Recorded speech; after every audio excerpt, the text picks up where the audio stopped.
ସତରେ ସମୟ ବଡ଼ ବେଦରଦୀ। କେତେବେଳେ ନେଇ ସେ କାହାକୁ କେଉଁଠି ପହଞ୍ଚାଇ ଦିଏ ଏକଥା କେହି କହିପାରନ୍ତିନି। ହଁ, ଠିକ୍ ସେପରି ଆଜି ଗୋଟେ ଏମିତି ସମୟ ଆସି ପହଞ୍ଚି ଯାଇଛି, ବିଦାୟର ସମୟ। ବିଦାୟ ନୁହେଁ ତ, ଇଏ ଆମ ଜୀବନ ବହିର ଗୋଟେ ଅଧ୍ୟାୟର ଶେଷ ଘଟିଛି। ପୁଣି କାଲି ଆଉ ଗୋଟେ ନୂଆ ଅଧ୍ୟାୟର ଆରମ୍ଭ ହେବ। ଆଉ ଅନ୍ୟ କିଛି ସ୍ୱପ୍ନ ନେଇ। ସବୁ କ୍ଷେତ୍ରରେ ସ୍ୱାଗତ ଯେଉଁପରି ଭାବରେ ମନରେ ଆନନ୍ଦ ଉଲ୍ଲାସ ଭରିଦିଏ, ସେହିପରି ଭାବରେ ବିଦାୟ ମନରେ କୋହ ସୃଷ୍ଟି କରିଦିଏ। କଥାରେ ଅଛି, ତଳ ବରଡ଼ା ଖସୁଛି, ଉପର ବରଡ଼ା ଖସୁଛି, ଆଉ ମଝି ବରଡ଼ା କହୁଛି ମୋ ବେଳକାଳ ଆସୁଛି। କଲେଜକୁ ପ୍ରଥମେ ଆସିଲା ବେଳେ ମନ ଭିତରେ ଡର ଥିଲା କି ନୂଆ ଜାଗା, ନୂଆ ପରିବେଶ, କିପରି ସମସ୍ତଙ୍କ ସହ ମିଶିକି ଚଳିବୁ, ଆଉ କେମିତି ଭଲ ପାଠ ପଢ଼ି ଆଗକୁ ବଢ଼ିବୁ। ଏମିତି ଭାବିବା ଭିତରେ କେବେ ଯେ ସମସ୍ତଙ୍କ ସହ ମିଶିଗଲୁ ଜଣା ହିଁ ପଡ଼ିଲାନି। ସାଙ୍ଗସାଥି, ସାର୍ ଆଉ ମ୍ୟାଡ଼ାମମାନଙ୍କ ସହିତ ମିଶିଲା ପରେ ଏମିତି ଅନୁଭବ ହେଲା କି ଡିପାର୍ଟମେଣ୍ଟ ନୁହେଁ ତ ସତେ ଯେପରି ଗୋଟେ ପରିବାର।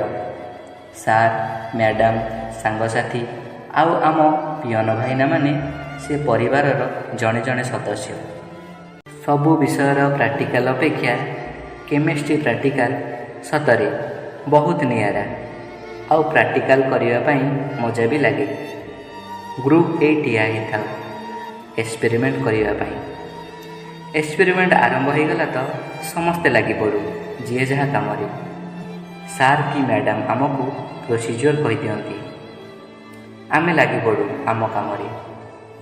ଏକ୍ସପେରିମେଣ୍ଟ ସରିବା ପାଇଁ ସମୟ ଲାଗିଥାଏ, ଆଉ ସେ ସମୟରେ ଆରମ୍ଭ ହୋଇଯାଏ ଆମ ମସ୍ତି। ସତରେ ପ୍ରାକ୍ଟିକାଲ ରୁମ୍ରେ ବହୁତ ମସ୍ତି ହେଇଛି। ଏମିତିରେ ବି କେତେ ଯେ ଆପାରିଟାସ୍ ନଷ୍ଟ ହେଇଛି। ଏମିତି ହଉ ହଉ ଏକ୍ସପେରିମେଣ୍ଟ ଶେଷ ହୁଏ କନକ୍ଲୁଜନରେ। ପ୍ରାକ୍ଟିକାଲ ଏକ୍ସପେରିମେଣ୍ଟର ସିନା କନକ୍ଲୁଜନ୍ ହେଇଗଲା, ହେଲେ ଜୀବନ ଏକ୍ସପେରିମେଣ୍ଟର କନକ୍ଲୁଜନ୍ ଘଟିନି। ଏମିତି ଆଗକୁ ଚାଲିଥିବ। ହଉ ଛାଡ଼ ସେ କଥା, ଭାବିନେବା କି ଏସବୁ ସମୟର ବିଡ଼ମ୍ବନା। ଚାଲ ଏଇ ବିଗତ କିଛି ବର୍ଷ ଭିତରେ ଘଟି ଯାଇଥିବା ଛୋଟିଆ ଛୋଟିଆ ସ୍ମୃତିଗୁଡ଼ିକୁ ସାଉଁଟିବା।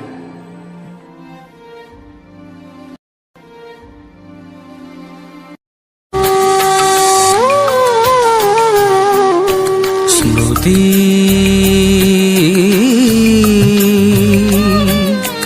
ଅଙ୍କା ବଙ୍କା ନଈ, ଓ ସ୍ମୃତି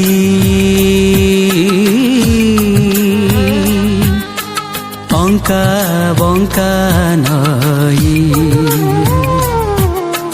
କେବେ ଖରା, କେବେ ପୁଣି ଛାଇ, କେବେ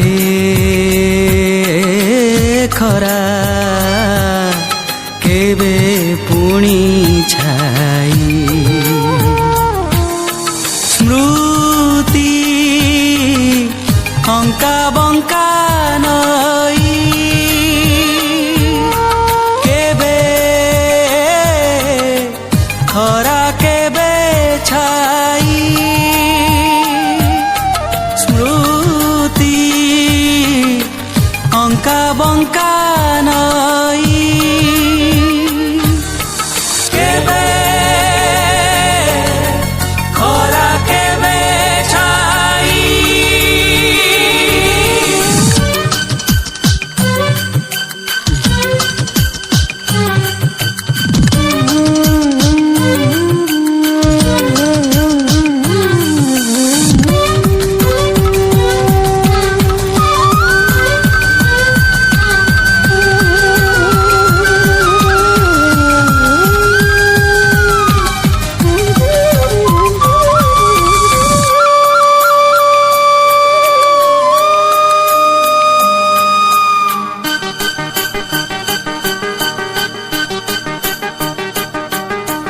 ସ୍ମୃତି ଗୋଧୂଳି ବେଳାର ରୁଷା ସୁରୁଜ ସ୍ମୃତି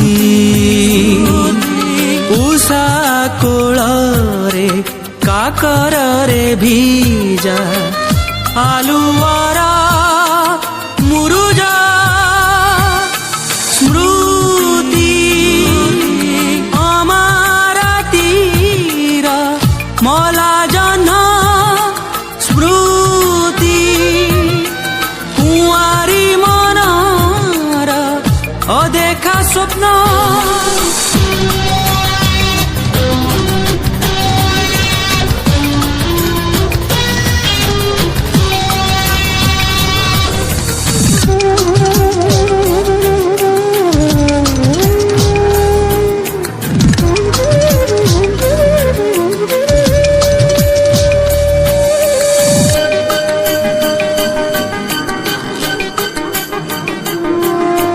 ସ୍ମୃତି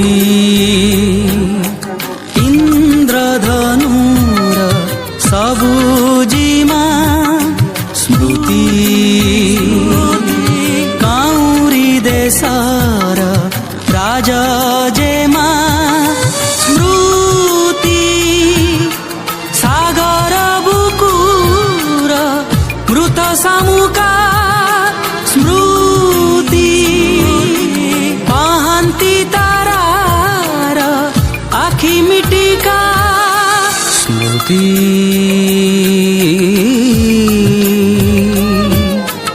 ଅଙ୍କା ବଙ୍କା ନଈ କେବେ ଖରା କେବେ ପୁଣି ଛାଇ ସ୍ମୃତି ଅଙ୍କା ବଙ୍କା ନଈ କେବେ ଖରା କେବେ ଛାଇ